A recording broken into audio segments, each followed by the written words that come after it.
Virou o jogo, o Flamengo conseguiu empate ainda no primeiro tempo com o gol do Michael. Atisson, daqui a pouco a entrevista então do técnico Renato Gaúcho falando sobre esse resultado ruim, né, por conta do planejamento. O saco de outro. Ainda não começou a coletiva, tá? Uma equipe que praticamente já estava rebaixada, sempre teve o nosso respeito. Agora, mais uma vez, eu não gosto de falar de arbitragem, mas não dá para fugir da arbitragem mais. Não dá. Os dois erros fatais que eles tiveram, inacreditável.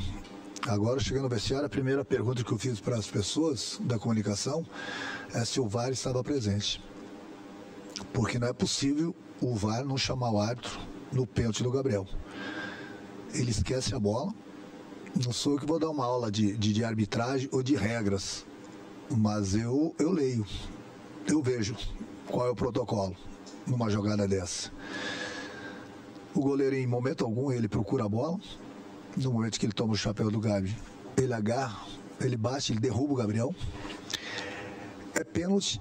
E eu gosto que os especialistas possam dar opinião também, enquanto dou essa entrevista. É pênalti legítimo e expulsão do goleiro. O VAR não chamou. O VAR que tanto apita os jogos, o VAR não chamou o árbitro. Depois, o Gabriel está na minha frente, eu estou vendo que ele não está impedido, eu grito para ele, você não está impedido, ele recebe a bola e parte. Aí temos o impedimento. Aí eu pergunto, cadê o protocolo?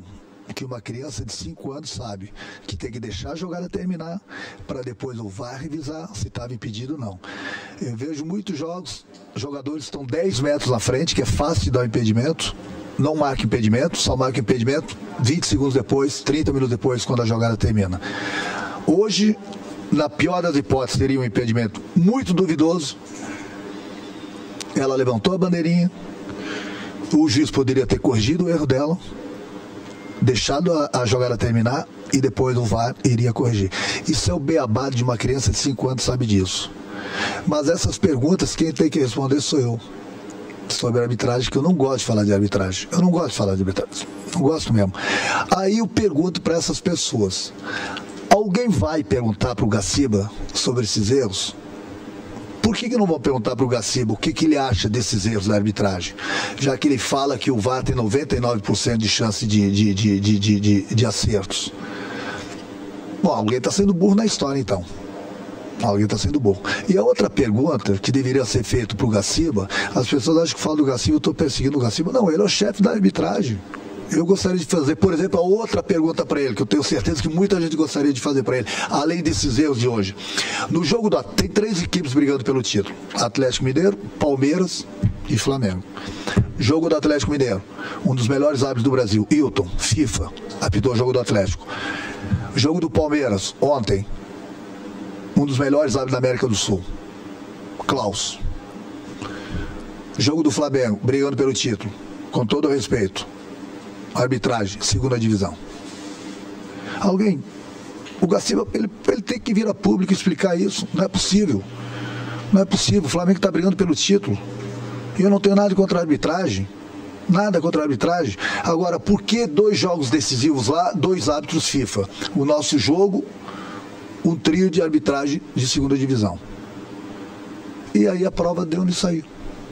A prova está aí dentro do campo.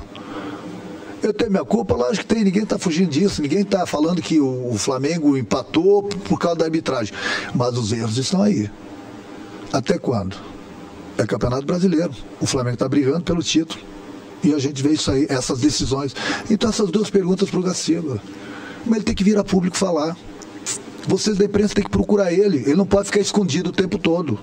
Não é possível, a gente trabalha. Se o adversário é melhor do que a gente, empata ou ganha da gente, méritos do adversário. O adversário hoje brigou, lutou, foi léu, sem problema algum. Sem problema algum. Agora, pelos erros, o Flamengo deixou mais 2 pontos aqui. Amanhã todo mundo vai bater no Renato. Tudo bem, tem a minha parcela de culpa. Mas e o Gaciba? Ninguém vai perguntar para ele? Ele não vai vir a público explicar isso? Eu cheguei um momento do jogo, pensei que não tivesse VAR no jogo. Pior ainda, tinha VAR no jogo. Fui cobrar da arbitragem no intervalo do jogo. Por que ele marcou impedimento? Ela levantou a bandeirinha rápida e o árbitro, em vez de deixar correr, desculpa, errei. Desculpa, mas o Flamengo deixou 2 pontos aqui. Segue a vida. O Gaciba não aparece e todo jogo, todo final de semana, toda rodada tem o problema. E a gente não encontra o Gaciba. Ninguém pergunta pro Gaciba essas perguntas. Mas amanhã todo mundo vai bater no Renato. Bater no Renato é fácil. É mole, né? Porque eu tô aqui dando a cara para bater, até porque eu sou pago para isso. O Gaciba também é pago. Então a gente não pode esquecer dele. Ele tem que vir a público e explicar certas coisas. Por exemplo, a melhor que eu gostaria, o que aconteceu, os erros de arbitragem, o que ele tem para falar e por que 2 árbitros FIFA no jogo do Palmeiras e no jogo do Atlético, que deveriam estar árbitros da FIFA, sim. Árbitros FIFA, deveriam. E por que aqui hoje no nosso não? Pergunta do Gustavo, do canal Gustavo Henrique Dando Choque. Renato, você sempre adota o discurso de tentar manter o entrosamento dentro de campo. Sem o Davi Luiz, você sempre escalou Léo Pereira ou Gustavo Henrique. Por que a opção pelo Bruno Viana hoje? O Bruno, toda vez que ele foi chamado, ele jogou bem. Ele está no mesmo nível do Gustavo, do próprio Léo. O Léo vem jogando praticamente todos os jogos. E eu não posso pensar somente no momento, eu tenho que pensar um pouquinho ali na frente, no caso do dia 27. Nós temos 5 zagueiros, só que para esse jogo a gente não vai ter o Léo Pereira. Então eu preciso dar ritmo de jogo pro Gustavo e pro Bruno também, além do Caio e do Davi, porque eu não sei o que vai acontecer. Nós temos jogos pelo Campeonato Brasileiro, eles podem sofrer um tipo de lesão e daqui a pouco estou com 3 zagueiros, e daqui a pouco dos 3 zagueiros tem um zagueiro que não está com ritmo de jogo. Então eu tenho que deixar todo mundo pronto da melhor maneira possível pro dia 27 também. Por isso que o Bruno jogou hoje. Até porque toda vez que ele foi chamado, também ele correspondeu. Pergunta do Sidão Marinho, da Litoral News. Renato, o Gabriel Batista passou muita insegurança no gol no Flamengo de hoje. Sem o Diego Alves, o time precisa ter outro nome para a posição? Hugo e César podem ganhar oportunidades na ausência do goleiro titular? O futebol, ele é muito ingrato, né? Imagina se eu coloco o Hugo hoje para jogar e de repente ele passa em segurança, né? O Flamengo tem esses 4 goleiros, a gente vai com eles até o final. Eles são bons goleiros, eles têm nos ajudado bastante. Não acredito que o Gabriel tenha passado essa insegurança hoje. Inclusive na hora do gol dele ele fez grandes defesas ali. Enfim, é um goleiro que é do plantel do Flamengo e ele tem toda a nossa confiança. Última pergunta da coletiva de imprensa é do Guilherme, da Rádio Bangu. Renato, o Flamengo, com um jogador a mais, não foi capaz de vencer a pior equipe da história do Campeonato Brasileiro de pontos corridos. O que o torcedor pode esperar um desempenho na final da Libertadores diante do futebol apresentado hoje? Mas nem todo mundo vai jogar bem. É lógico que a gente está devendo bastante. Mas nós vamos melhorar. Pode ter certeza que para o dia 27 é um jogo atípico. É um jogo de 90 minutos. É uma final, vai ser um Flamengo totalmente diferente. Também não adianta ficar falando aqui que a gente está tendo um desgaste muito grande jogando há 3 dias, que todo mundo vai falar amanhã que é mais uma desculpa que eu estou dando. Mas a realidade é essa, o desgaste é muito grande, a gente não tem tempo para treinar, a gente muda algumas peças justamente porque os jogadores estão esgotados, estão no limite deles.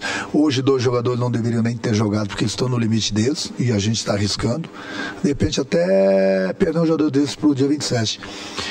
Então tem várias cabeças que pensam direitinho aqui dentro, são pessoas inteligentes, a gente vai pensar para ver o que é melhor. Mas o torcedor pode ficar tranquilo que para o dia 27 a equipe vai estar 100% tanto na parte física como na parte técnica para essa decisão. Fim da coletiva de imprensa do técnico Renato Gaúcho. O Flamengo volta ainda hoje para o Rio de Janeiro.